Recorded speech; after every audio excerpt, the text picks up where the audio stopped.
అదేవిధంగా అధ్యక్ష గమనించినట్లయితే అధ్యక్ష ఈ 5 సంవత్సరాలలో ఇంకా అనూహ్యమైన పరిస్థితులు ఏం చూసామనంటే అధ్యక్ష కేంద్ర ప్రభుత్వం రాష్ట్రానికి ఇచ్చే పన్నుల వాటా అంటే డెవల్యూషన్స్ అంటాం. అంటే రాష్ట్రానికి హక్కుగా కేంద్రం వాళ్ళు కలెక్ట్ చేసిన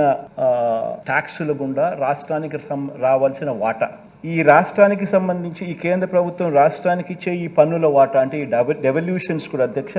మన 5 సంవత్సరాల పీరియడ్ కనుక గమనించినట్టయితే అధ్యక్ష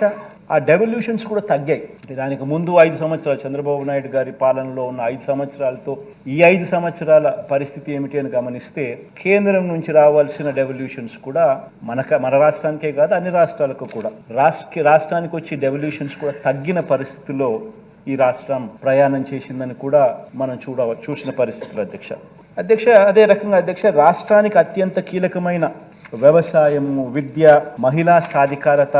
ఇటువంటి రంగాల మీద అధ్యక్ష గత ప్రభుత్వ విధానాల వల్ల రాష్ట్రం మీద దాని ఇంపాక్టు, ప్రజల మీద దాని ఇంపాక్టు ఎంత తీవ్ర స్థాయిలో దాని పడింది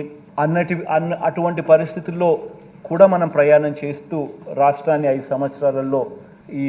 ముందుకు నడపవలసిన పరిస్థితి వచ్చింది అధ్యక్ష. ఇక 4వది అధ్యక్ష రాష్ట్ర విభజన తర్వాత ఇప్పటికీ కూడా అధ్యక్ష మనం ఎదుర్కొంటున్న ఇబ్బందులు మనల్ని ఇప్పటికి కూడా మనల్ని వెంటాడుతూ ఉన్న రెవెన్యూ లోటు, ఇవన్నీ కూడా ఈ 5 సంవత్సరాలలో అనూహ్య పరిస్థితుల మధ్య ఇటువంటి అన్ని పరిస్థితులను అధిగమించి ఈ 5 సంవత్సరాలలో ఒక గొప్ప పాలన చేయగలిగాము అని చెప్పి కూడా గర్వంగా కూడా చెప్పగలం.